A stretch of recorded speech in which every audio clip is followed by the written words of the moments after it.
தேவனுடைய பரிசுத்த நாமங்களுக்கு துதிகன மகிமை உண்டாவதாக. ரோமர் 8ஆம் அதிகாரம் 22வது வசனம். ஆகையால் நமக்கு தெரிந்திருக்கிறபடி இதுவரைக்கும் சர்வ சிருஷ்டியும் ஏகமாய் தவித்து பிரசவ வேதனைப்படுகிறது. அவரால் சிருஷ்டிக்கப்பட்ட சர்வ சிருஷ்டியும் ஆகிய நாங்க ஏன் தவித்து பிரசவ வேதனைப்படுகிறோம்? அவருக்காக, அந்த நித்தியத்திற்காக, அங்கே போய் சேருவதற்காக, அவருக்காக வாழுவதற்காக நாங்க பிரசவ வேதனைப்படத்தக்கதான ஒரு காரியங்கள் இந்த பூமியில எங்களுக்கு வைக்கப்பட்டிருக்கிறது என்பதாக சொல்றார். மாமிசத்தின்படி வாழாம ஆவியின்படி வாழுகிறவர்களுக்கு, அதுவும் அல்லாமல் ஆவியின் முதல் பலன்களை பெற்ற நாமும் கூட நம்முடைய சரீர மீட்பாகிய புத்திர சுவிகாரம் வருகிறதற்கு காத்திருந்து நமக்குள்ளே தவிக்கிறோம். அந்த தேவனுடைய அந்த நித்திய ஜீவனுக்காக காத்திருந்து அந்த நித்திய ஜீவனை பெறுவதற்குரிய ஒரு வாழ்க்கை வாழ்ந்து நமக்குள்ளே நாங்கள் தவித்துக் கொண்டு அதுக்கு ஒரு ஆவலாய் ஏக்கமாய் வாழ்ந்து கொண்டிருக்கிறோம் என்று சொல்றாரு. அந்த நம்பிக்கையினாலே நாம் ரட்சிக்கப்பட்டிருக்கிறோம். காணப்படுகிறதை நம்புகிறது நம்பிக்கை அல்ல. ஒருவன் தான் காண்கிறதை நம்ப வேண்டுவது என்ன?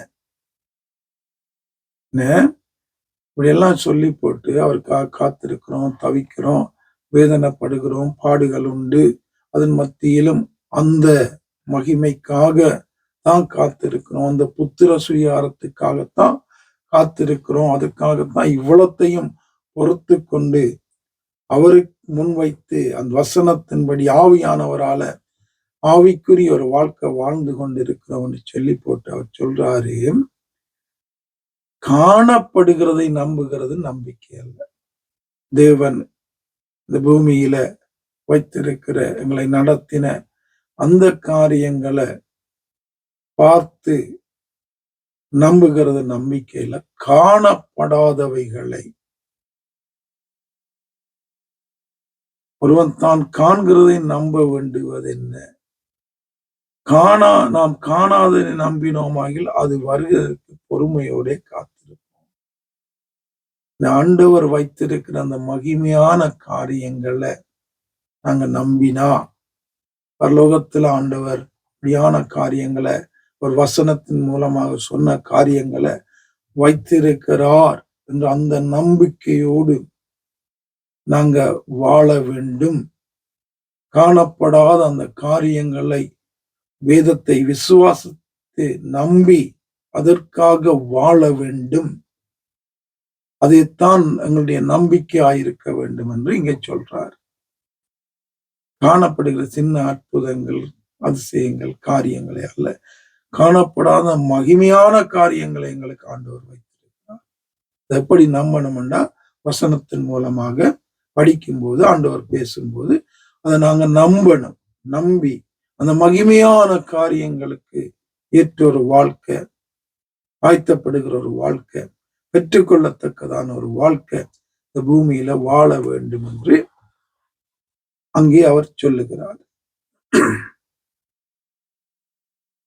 கர்த்தாவே நீரே என் தெய்வம், நீரே என் தெய்வம், உம் நாமம் உயர்த்தி உம் அன்பை பாடி, உம் நாமம் உயர்த்தி உம் அன்பை பாடி துதித்து துதித்திடுவேன். அதிசயம் செய்தீர் ஆண்டவரே, அதிசயம் செய்தீர் ஆண்டவரே. ஆண்டவருடைய ஆவியானவர் தொடர்ந்து என்னையும் உங்களையும் வழி நடத்துவாராக. ஆமென்.